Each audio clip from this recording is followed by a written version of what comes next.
Hello everybody, how's it going today? Glowplasma 231 here, back in today to talk about Kagurabachi, chapter number 52. This chapter is titled, Just the Two of Us. And if that is not a chapter title that really implies there are going to be two main characters focused on in this chapter, I don't know what else that chapter title really could be implying there, because as I sort of alluded to, this chapter does focus on just two characters in this chapter of Kagurabachi. Mainly our main character, of course, Chihiro, who we have not seen in a few chapters for the main fact of hey, the past 2 or 3 chapters, I actually think it's just been 2 since about 49 was about that fight on the train. But we've been doing with those stuff hey, here's what's going on with Hakuri and Samura, Uruhan, all of those other various characters, right? And now we're finally getting back into, alright, Chihiro versus Hiruhiko. This is how this battle is going to be going down, and while this chapter isn't really filled up with a lot of battle, it's more filled up with that whole psychological manipulation sort of deal, eventually building up to this big idea of, right, the battle will be probably happening next chapter between Chihiro and Hiruhiko, but this chapter is sort of that exposition, sort of learning more about who Hiruhiko is as a person. And let me just say this much, is also just a really good and really interesting chapter for the general context of Kagurabachi. Now, before we hop into the general chapter itself, going on hey, here's everything that happened in chapter 52, let's talk about what happened in chapter 51, which was mainly we got to see what Samura is really made of when it comes to his fighting ability, and why he is one of the people, why he is one of the sword bearers or the sword contractors, whatever you want to call him, I cannot speak for some reason, why Samura wielded the enchanted blade. What was it, Tobi Mune that he held? I'm pretty sure that's it, but that was pretty much all that last chapter was about, pretty much learning more about Samura and seeing him act really, really cool. But as we start this chapter of Kagurabachi, of course, like I said, chapter number 52, we start off in a minor sort of flashback where we just see words that were exchanged between both Hyuki and Chihiro, and of course, being there at that same time was, of course, Hakuri and Tafuku, even though they don't have a word, and it's still a bit of a flashback. But we just see Chihiro pretty much say hey, all we know about the Shaku is that they've gradually been changing how they operate since about 4 years ago. Rumor has it there's still a small elite group of sorcerers, but we can't be certain about that. Hyuki then just speaks up and says hey, they started to make bold moves about 3 years ago. That's when they murdered Kunishige, Rokuhira, the bear of the Cloud Gouger. Of course, we know the bear of the Cloud Gouger before, of course, Sojo was a woman named Misaka. We do not know anything else about her character besides, yes, she was the previous owner of the Cloud Gouger, and then Sojo eventually picked it up at some point. We don't really know the timeline there, or really know anything about Misaka as a character, right? Hyuki just continues saying hey, when the Kabunagi mobilized, they all went silent. We're trying to do everything we can to gather intel, but we, as the Kabunagi, still do not have a clear picture of what's going on here. Unfortunately, that is why we always seem to stay one step behind the Hishaku, right? And it seems that Chihiro is thinking about this conversation, just this whole idea of the deadlock that needs to get broken, as he is standing there facing off against none other than Hiruhiko and all of the hired thugs that were hired by the Hishaku to be Dotenseki warriors, pretty much, right? And Chihiro just thinks about this alright, we need to break that pattern, right? As he just thinks hey, we have to incapacitate all of the Hishaku sorcerers. We need to know who they are, what their goal is, and what are their plans going on. And he just thinks to himself, and I'm going to make this creep in front of me spill it. As of course, standing in front of him is none other than Hiruhiko. And at this moment, Chihiro just says out loud, Nishiki, as he coats his blade with the whole Nishiki power and all of that sort of deal, right? Well, as this happens, of course, Chihiro saying Nishiki really gives the idea alright, he is ready to knock in some heads. And Hiruhiko is, of course, standing in front of him, and Hiruhiko is hey Chihiro, I'm so happy that you're glad and raring to fight me today. Hey, I've been really looking forward to this moment here.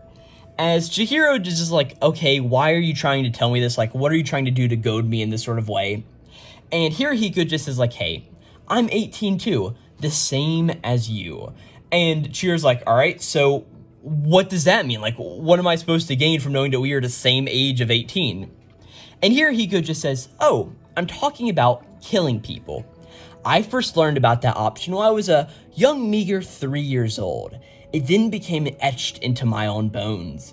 But the kids around me weren't like that, and up until now, I've never had anyone my age I'd consider a peer. But Chihiro Rokuhira, you and I could be friends. Of course, giving this whole idea of like, yeah, Hiruhiko has been murdering from a very, very young age, so I really like how, of course, the author of the series, whose name I should probably mention at some point, of course, Takeru Hokuzono, he pretty much wrote this in a way like, all right, Hiruhiko views Chihiro as a fellow peer for that reason of they have the same age, but also they have the same background of they were children and they eventually had learned how to kill to become powerful and to reach their own desires, right? A really interesting way that Hokuzono is building up Hiruhiko in this moment. Well, this seems to get Chihiro a little bit agitated here, as Hiruhiko just continues saying like, hey, and we finally meet now. When I turned 18, my hands were already covered in blood. And Chihiro, yours are the same.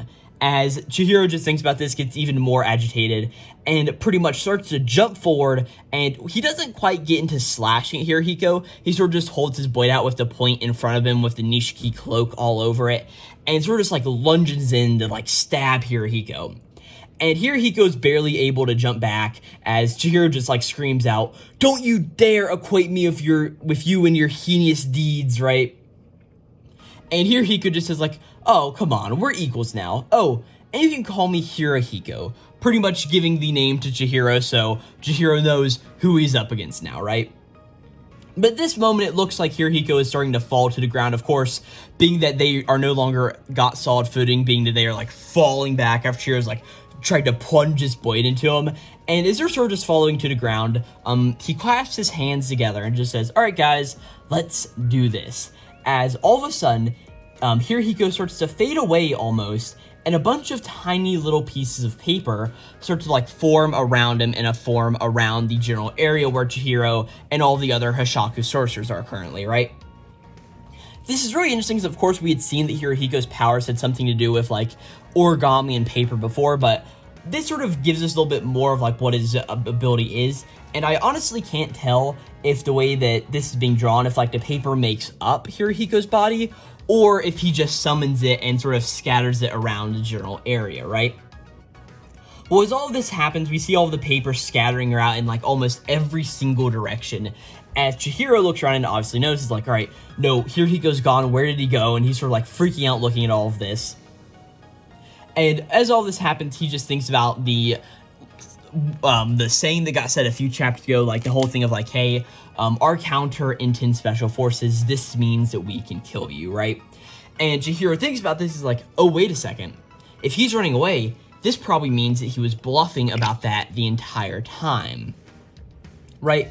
Well, as all of this happens, we cut what seems to be a few streets over from where, of course, Chihiro and Hiruhiko had landed out of the train, as we see Hiruhiko is walking around and is standing in front of a auditorium of some sort, right?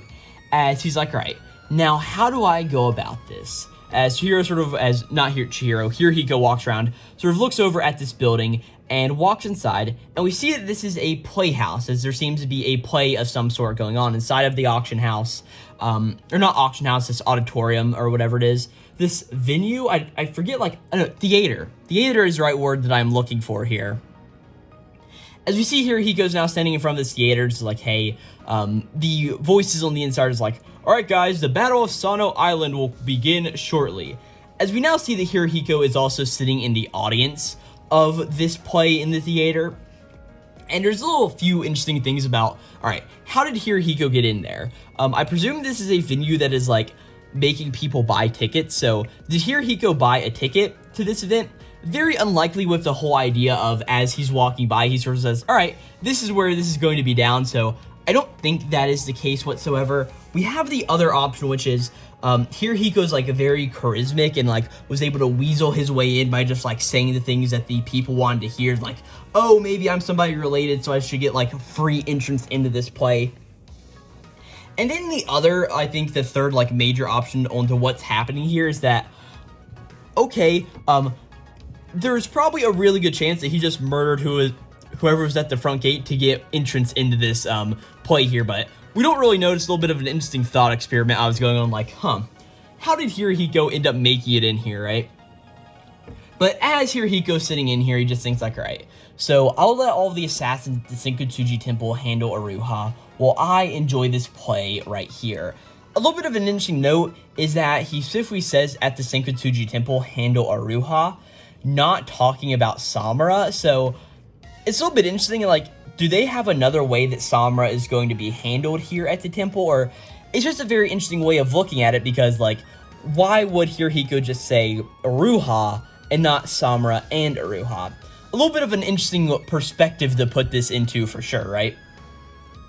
But as he is sitting in the audience crowd, it seems like the play is starting to begin, or at least all of the people with all of the shamisen and like all of the instruments and stuff are sitting out, and it seems like the play is getting ready to begin very, very soon. Hirohiko turns to the person who's sitting next to them, which is just some, what seems to be middle-aged dude sitting there, and Hirohiko just says like, hey, is this your first time seeing this show? The guy just says like, oh, yeah, it actually is. And Hirohiko makes a remark of that they've seen it before, right? And the guy just says like, oh, well, it seems like the show's starting, so like, we should be a little bit quiet, shouldn't we?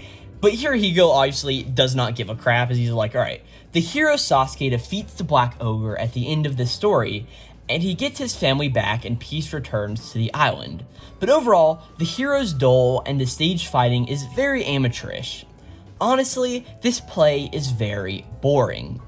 And the guy sort of just like gives this look to Hirohiko like, okay, so you just spoiled this entire play for me. But as he like sort of looks over at Hirohiko, he sort of looks like, oh, your stomach is, as like, it's bleeding. As Hirohiko sort of like moves her hand down to like their stomach, like, oh yeah, this little wound right here, well, this guy with an enchanted blade just like cut me, so honestly, I think you should probably watch out too if you don't want to like get harmed or anything, right? So I really love this moment with Hirohiko, because we sort of see more of their character, of like that whole nonchalantness that they have going on. It's very, very interesting, and it's like the whole idea of like, oh yeah, this guy with an enchanted blade cut me. Like, that is not a sentence that anybody should be planning to hear inside of a theater while they're going to see the play. What was it called? The Battle of Sano Island. Like, this isn't what I would expect a lot of people to be like searching for in this sort of play area, right? But at this point, we cut back outside where, of course, Chihiro is dealing with all of the Dantenseki sorcerers, as there's a bunch of paper sort of going on and around, or pretty much around the area where he is fighting around. And we see up in the sky, there's, of course, a paper butterfly, which it seems that Hirohiko is sort of sensing out of, right? As Hirohiko just thinks like, hey, the Dantenseki weapon is definitely powerful. Without it, we would not have defeated all of those various Kokugoku guys, of course referring to the Kokugoku Steam Squad. But ideally, they would have done it without me, but the issue is the skill level of the wielder. To put it simply, if a total amateur doesn't know how to fight, doping will only get them so far. And since we just hired a bunch of randos, their skill level is all over the place. Obviously, they weren't coordinated enough like the Kabunagi. But those were rogue sorcerers I personally selected. They all know how to fight. And as far as coordination, these papers is Hirohiko. And as for their coordination, at this point, we sort of just like stop what Hirohiko's thinking as we cut back to a lot of images going on here, as we see just a bunch of damage being caused. We see that Chihiro's fighting all of these sorcerers on the rooftops with all of their Dantenseki powers, and like big divots are getting blown in like a roof here, here, and here. It just seems like a lot of damage and like a lot of collateral damage is going on by this battle. But as Hirohiko's thinking about all of this, like, hey, and as far as their coordination, we suddenly cut over to some things that Chihiro is thinking as he's fighting through, right? As, of course, all these papers are still surrounding him and all of the other sorcerers as they're fighting, right? And Chihiro just thinks like, hey, all of these papers, is Hirohiko controlling them all remotely? And he's like, well, if so, they aren't lethal, but they are very highly precise. They're impeding me in guarding and guiding all of his various allies, right? As Hirohiko just thinks again like the whole thing of like, hey, this means we can kill you. And just thinks like, hey, that was no bluff. We can definitely kill you, Chihiro Rokuhira. Right, but as all of this is going on, we see all of a sudden that Hirohiko folds one of these papers into an arrow and points it down below and points it down towards the roof where, of course, everybody is battling on top of. Well, Chihiro doesn't see this because he's locked in combat with another sorcerer. But of course, a Dotenseki sorcerer sees this and sort of takes advantage of this moment and follows Hirohiko's orders by jumping up into the sky and using his Dotenseki powers and crashing them into the ground, where we see that, of course, the rooftop that he crashes into is the rooftop of the building that is currently holding the stage play right now, right? As we pretty much just see inside of the stage play still happening, like, hey, no, the ultimate challenger awaits as the play is just continuing on. As Hirohiko just says, all right, here comes the bad guy. This is gonna be the good part. And as the sort of music performers like strumming the shamisen and doing all of that sort of stuff, the roof suddenly collapses in as we see that above all of this happening, Chihiro is going through and absolutely massacring the rest of the Dotenseki sorcerers. We see that he's dealt what seems to be lethal blows to at least 2 of them already, and as this happens, as they're falling through into this building, we see that Chihiro finishes lopping off one of the other guy's heads in a circular motion that we've seen him sort of do before, right? And as all this happens, Chihiro lands on the ground in a really cool sort of position, sword held above his head, sort of like with that bent elbow, and he's sort of just kneeling on the ground as the blood is raining down, debris is raining down everywhere, and we see a bunch of people are in the audience are just covered by the blood of all of these Hishaku sorcerers that Chihiro's just royally fucked up pretty much, right? In the audience, we cut to, of course, where Hiruhiko is sitting, and we see the 2 people on either side of Hiruhiko, one businessman guy who's not very relevant whatsoever, and then the one guy who's sort of talking to Hiruhiko earlier. They're both covered in blood almost, like just splatters all over their body. As Hiruhiko just thinks once again, like, hey, the other major problem with Dotenseki is the short-term element. Sojo took his time getting to know the Enchanted Blade. In other words, the fact that they only can use Dotenseki momentarily means they never achieve mastery. Still though, and Hiruhiko just says, oh, Chihiro, it looks like you're unscathed, right? As Hiruhiko just thinks like, hey, I guess I should have expected that from someone with 3 years of experience with an Enchanted Blade. As Chihiro sort of stands up from his position, the head of this guy and the body are just laying on the floor, right on top of the stage platform. And Chihiro looks out towards the audience, and everybody starts to scream like, oh, look at that, and all start to run away in mass droves, pretty much, right? As Hiruhiko just is like, all right, Chihiro, but I now have you here. I have countless weapons to leverage against you, right? As Hiruhiko just says, hey, you feel, don't you, Chihiro? To the average person, you're nothing more than a monster. And Chihiro just thinks about this, looks out into the audience and all of this chaos happening, and then just thinks to his father laying dead on the ground and the reason why he's doing all of this, right?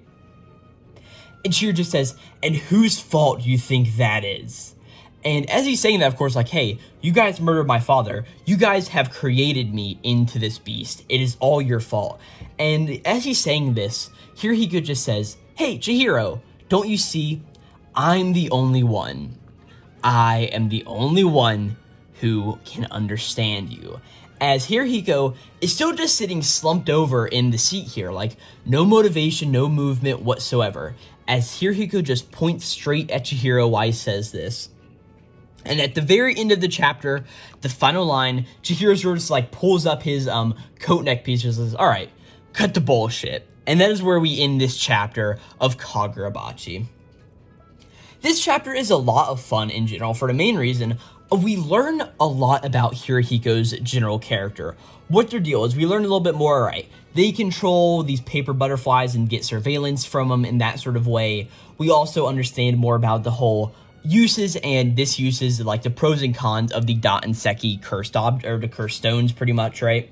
Or the Dotenseki stones. This is not Jujutsu Kaisen. There's not like cursed objects and cursed stones. My bad. But we pretty much just see how all of this happens. And really the other major thing to take away from this chapter is the way that Hiruhiko acts. Like they act like through all of this, like it's no big deal. Everything's so nonchalant. It's just a really interesting way of portraying this character in just a way that I really, really love, right? As like Hiruhiko just like disappears with the the butterfly or the paper and all of that, goes into this theater, sits beside this guy, and just sort of has this little conversation of like, hey, here's what's going to be happening next, like yada yada yada, like this play's all right, but for this reason, because the hero doesn't have this motivation of this sort of deal. It's really interesting. And that whole nonchalantness of like, oh yeah, this guy with an enchanted blade cut me. It's so very interesting until getting into this final fact of Hiruhiko's like, hey, I'm the only one who can understand you, Chihiro. You should work with me. Let me mute Discord real fast there. It's just such an interesting and really cool way to portray Hiruhiko as this character. And if I can guess, next chapter, Hiruhiko is going to get royally messed up by Chihiro. I feel that Chihiro is going to be doing a lot of damage to this dude for sure. I mean, I do not see a universe where Hiruhiko lives past like 3 chapters, just because, yeah, the way Hiruhiko is manipulating so subtly, it's so interesting, and I really think that Chihiro is just going to completely cut him down so easily, right? With that, I really don't have too much else to say about this Kagurabachi chapter. Very, very good through and through, but just like not a whole lot of final thoughts I have on this chapter. If you did enjoy this video, I've got plenty of other Kagurabachi chapter reviews on the channel. All of those linked at the end of the video and also in the description down below, so you can go check out the playlist. I think at this point I've done like 8 Kagurabachi reviews, so I haven't talked about this series for too terribly long, but still I've talked about it for a little while, so go check out those if you're interested. If you did enjoy this video, hopefully you won't mind doing all of the regular things we YouTubers ask you to do, like and subscribe to the channel. Small things that can really just go a long way in getting this video out there and getting this video to multiple people who like anime and manga like Kagurabachi, so yeah, that's really all there is to that right there. I do cover plenty of other animated and manga-related content on the channel. Talk about series like Oshinoko, talk about series like World Trigger, talk about other series in a weekly Shonen Jump even. I think I just released a 2-hour and 30-minute video on the, not latest issue of Weekly Shonen Jump, but the issue of Weekly Shonen Jump where this chapter actually came out of. I think it was number 45 of 2024, so all of that's on the channel. You can go check that out down below. But with that, I don't really have anything else to say about this chapter. Very, very good. I really enjoyed the building up of Hiruhiko's character that we are getting so far in this chapter, and can't wait to see what happens next time when Chihiro probably fucks Hiruhiko up. Yeah, after that, thank you guys so very much for watching, and I'll catch you guys next time for Kagurabachi chapter number 53. Again, this was chapter number 52, titled Just the Two of Us, and I'll catch you guys next time. This will be Glowplasma 231, signing out.